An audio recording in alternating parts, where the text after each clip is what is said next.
belum subscribe? Subscribe dong, tunggu apa lagi?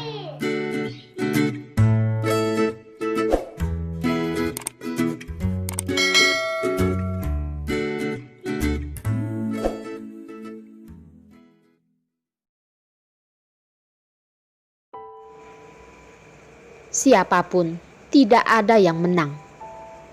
Bab 130. Darlin tidak melihat orang lain, langsung berdiri dengan wajah yang canggung berkata, "Aku sudah kenyang. Kalian makanlah. Aku pergi kerja dulu." Setelah berkata, tidak menunggu orang lain menjawab, menarik kursi dan buru-buru pergi. Perlina yang melihat Darlin pergi, buru-buru ikut berdiri dan mengejarnya. "Darlin, tunggu aku ikut denganmu." Jasper yang melihat makanan belum banyak dimakan pun berkata, "Ada orang yang menghancurkan sarang lebah, tapi emosi Darlin benar-benar besar." Yos melihatnya, tersenyum dingin. "Aku dengan kakeknya sudah menyuruhnya pergi kencan buta." Dia yang Yos katakan, mereka berdua sangat jelas. Tatapan Jasper bersinar dengan yakin berkata, "Aku percaya dengan daya tarikku." Intinya dia sangat percaya diri dengan dirinya sendiri. "Apakah kamu masih ingat, Kai?" Ucapan Yos ini menghancurkan kepercayaan dirinya. Kursi pun didorong jatuh. Bayangan Jasper yang ada di sana pun sudah menghilang. Yos dari luar sudah menang. Wajahnya malah tidak begitu baik. Tatapannya terlihat sangat dingin. Di pinggir jalan, Perlina menarik Darlin yang terus berlari dan bertanya, "Darlin, ada apa denganmu? Kenapa reaksimu begitu berlebihan?" Perlina tidaklah bodoh. Bagaimana mungkin tidak mengerti kesedihan di mata Darlin? "Denganku juga mau menyembunyikan?" "Bukan." Darlin menggelengkan kepala. Dia hanya tidak tahu harus bagaimana. Dia adalah hasil yang sudah dia prediksi. Tidak bisa menyalahkan orang lain dan juga tidak bisa menyalahkan Yos. Mereka tidak pernah menjadi pasangan kekasih, kan? Jadi, apa haknya untuk menanyakan pada Yos kenapa tidak membawanya bertemu dengan keluarganya? Perlina merangkul bahu Darlin lalu berkata, "Ayolah, hari ini anggap cuti saja. Aku bawa kamu pergi menenangkan diri." Darlin ragu beberapa detik dan menganggukkan kepala.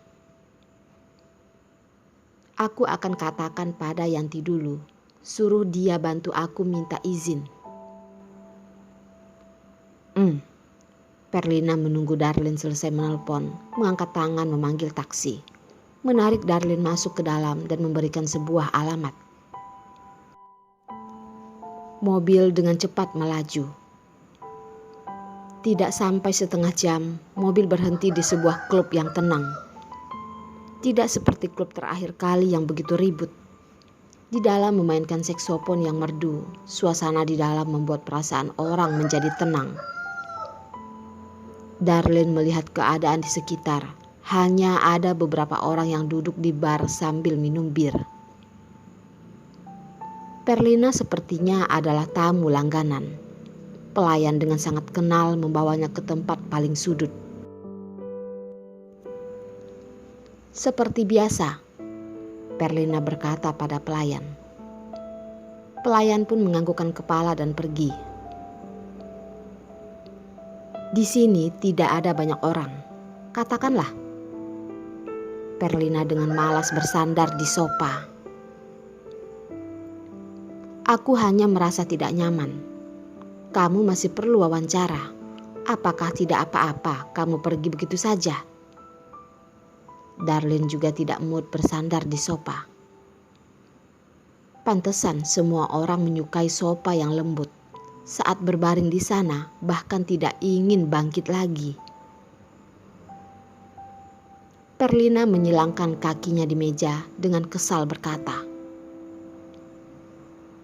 "Kalau Yos sudah setuju, dia pasti tidak akan mengingkari janji.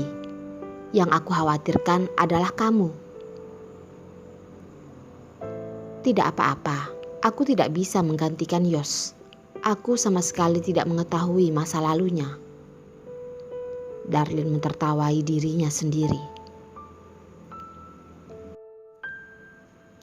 Yos benar-benar merahasiakan dengan sangat keterlaluan. Kalian sudah begitu lama bersama. Dia bahkan tidak memberitahumu sedikit pun informasinya padamu. Ya, dia adalah pria yang begitu mengontrol diri dengan baik. Yang perlu dikatakan tidak akan dikatakan lebih. Yang tidak perlu dikatakan, dia tidak akan mengatakannya sedikit pun. Selama 4 tahun, dia juga pernah bertanya. Jawaban yang dia dapatkan hanya diam. Hati yang betapa panas pun juga akan ikut dingin. Aku merasa Yos adalah pria yang mengerikan. Kalau tidak, kamu dengan Hendrik juga sangat baik. Tatapan Perlina juga sangat tajam, tapi dia sama sekali tidak mengerti Yos. Sampai sekarang dia sama sekali tidak mendapatkan informasi yang berguna tentangnya dari Jasper. Darlin menggelengkan kepala dan berkata, "Aku tidak ingin menunda waktu Hendrik. Dia tidak seharusnya membuang waktu padaku." Saat ini pelayan membawa selusin bir kemari, diikuti dengan buah-buahan yang ditaruh di hadapan mereka, menganggukkan kepala padanya dan pergi. Untuk apa memikirkan begitu banyak? Semuanya akan indah pada waktunya. Minum bir. Perlina mengambil 1 botol dan memberikan 1 botol pada Darlin. Tahu dia ragu, menenangkannya berkata, "Ini hanya bir biasa, tidak masalah." Darlin pun mengambilnya. Mereka berdua mengetos dan minum dengan lahap. Kadar alkohol bir ini sangat rendah, juga adalah bir. Begitu minum, rasanya langsung terasa rasa panas di perut. Darlin mengangkat kepala dan meminumnya lagi. "Lihat dirimu, orang yang tidak tahu akan mengira kamu putus cinta." Perlina dengan tidak sungkan berkata, menyodorkan tangan melambaikan tangan ke arah pelayan. Pelayan yang melihat kode Perlina pun menghampirinya. "Kak Perlina, ada perintah apa?" "Berikan aku mencis."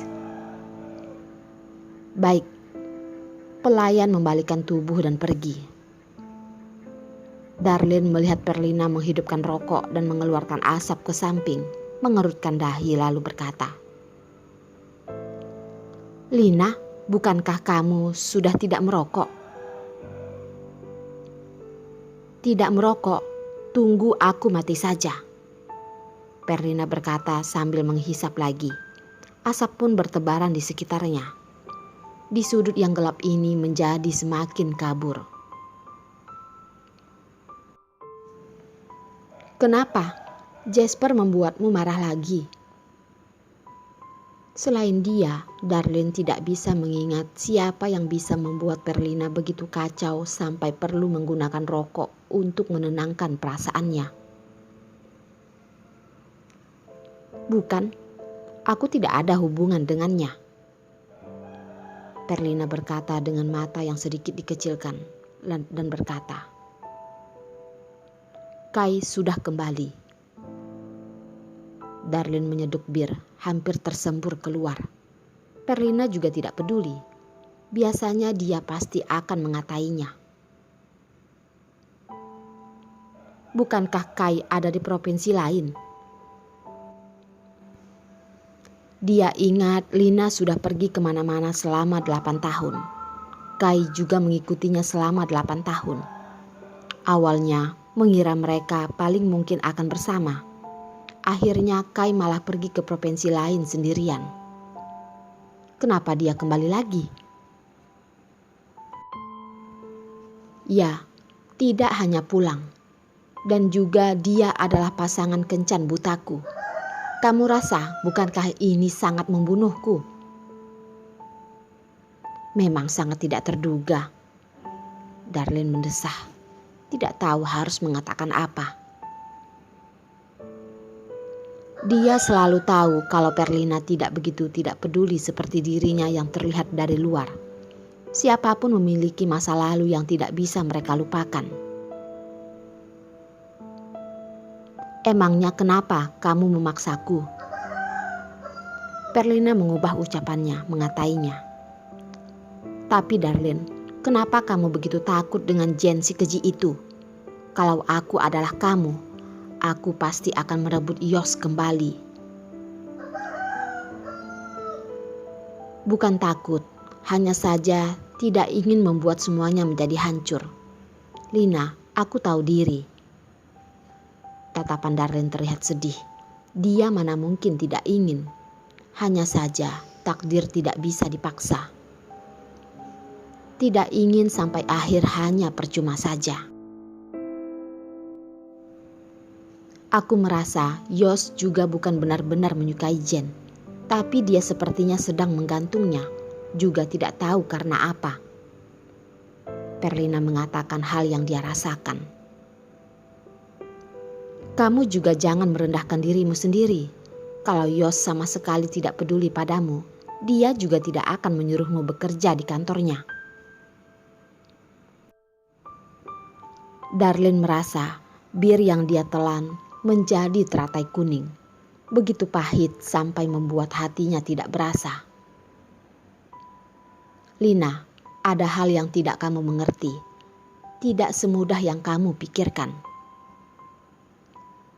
Hubungannya dengan Yos tidak bisa diselesaikan dengan mudah dan tidak ingin menarik Perlina masuk ke dalamnya.